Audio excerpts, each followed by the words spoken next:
아마 당신도 느꼈을 겁니다. 하나님께 순종하고 싶은 마음은 간절한데 왜 자꾸 막히는 걸까요?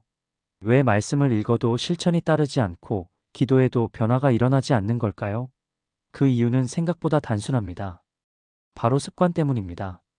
우리도 모르는 사이에 굳어진 7가지 잘못된 습관이 순종의 통로를 막고 있었던 거죠. 그런데 다행히 이 습관들은 오늘부터라도 바꿀 수 있습니다. 첫 번째 습관으로 감정이 먼저, 말씀이 나중입니다. 우리는 종종 기분부터 확인합니다. 오늘 기분이 어떤가? 이 결정을 내리고 싶은가? 그러고 나서 성경 구절을 찾아 내 기분을 뒷받침하려 하죠. 마치 말씀이 내 감정을 정당화하는 각주인 것처럼 말입니다. 하지만 잠언 3장 5절에서 6절은 정반대로 말합니다. 마음을 다하여 여호와를 신뢰하고 내 명철을 의지하지 말라. 내 기분이나 생각이 아니라 하나님의 말씀이 먼저 와야 한다는 뜻이죠. 두 번째 습관으로 듣고 싶은 것만 듣기입니다. 성경을 읽을 때 무의식 중에 하이라이터를 사용합니다. 내 마음에 드는 구절은 밝게 빛나고 불편한 명령들은 흐릿하게 처리해버리죠. 하나님은 사랑이시다는 구절은 외우면서 회개하라는 말씀은 슬그머니 넘어갑니다. 야고보서 1장 22절은 이렇게 경고합니다. 말씀을 행하는 자가 되고 듣기만 하여 자신을 속이는 자가 되지 말라. 선택적 순종은 결국 자기 기만일 뿐입니다. 세 번째 습관으로 내일의 나에게 미루기입니다. 내일부터는 정말 제대로 해야지. 우리는 미래의 자신이 지금보다 더 거룩하고 의지력이 강할 거라고 착각합니다. 하지만 내일의 나도 결국 오늘의 나와 같은 사람입니다. 히브리서 3장 13절이 오늘이라 일컫는 동안에 매일 피차 권면하여라고 말하는 이유가 바로 여기에 있습니다. 순종은 오늘이라는 시간 속에서만 일어날 수 있습니다. 네 번째 습관으로 작은 영역의 타협입니다. 브라우징 기록, 지출 내역, 대화 습관, 사용하는 언어. 이런 작은 영역에서의 타협이 쌓이면서 욕망의 영이 우리 마음에 은밀하게 둥지를 틉니다. 이 정도는 괜찮겠지라고 생각하는 그 순간 순종의 통로가 막히기 시작합니다. 잠언 28장 13절은 분명히 말합니다. 자기 죄를 숨기는 자는 형통하지 못하나 고백하고 버리는 자는 긍휼을 얻는다. 숨김이 아니라 드러냄이 해답입니다. 다섯 번째 습관으로 혼자서 해결하려는 고집입니다.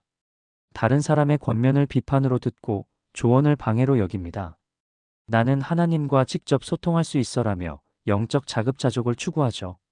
하지만 이것은 교만의 함정입니다. 잠언 11장 14절은 지혜는 많은 상담자에게서 생긴다고 말하고 히브리서 3장 13절은 피차 권면하라고 명령합니다. 하나님은 공동체를 통해 우리를 인도하시기 때문입니다. 여섯 번째 습관으로 모든 것을 통제하려는 욕구입니다. 계획을 세우고 안전장치를 마련하는 것 자체는 나쁘지 않습니다. 하지만 그것이 하나님의 평강을 가로막으면 문제가 됩니다. 모든 변수를 계산하려 하고 확실한 결과가 보장될 때만 움직이려 합니다. 잠언 16장 9절은 이렇게 말합니다. 사람의 마음으로 자기의 길을 계획할지라도 그의 걸음을 인도하시는 이는 여호와시니라. 우리의 계획보다 하나님의 인도하심이 더 중요합니다. 일곱 번째 습관으로 내 정체성을 제한하기입니다. 나는 원래 이런 사람이야. 바뀔 수 없어. 이런 패배 선언이 믿음의 결단을 잠식합니다. 과거의 실패나 현재의 한계가 미래의 가능성까지 결정한다고 착각하죠. 하지만 하나님은 이사야 41장 10절에서 두려워하지 말라. 내가 너와 함께함이라고 하시고 마태복음 5장 14절에서는 너희는 세상의 빛이라고 선언하십니다. 하나님이 보시는 우리의 정체성은 우리가 생각하는 것보다 훨씬 큽니다. 이 7가지 습관을 깨뜨리기 위해 기억해야 할 5가지 핵심이 있습니다. 첫째, 순종은 정렬입니다. 기분이 아니라 말씀, 평강, 공동체의 3중 정렬이 우선입니다. 말씀은 시편 119편 105절에서 주의 말씀은 내 발의 등불처럼 우리의 좌표입니다.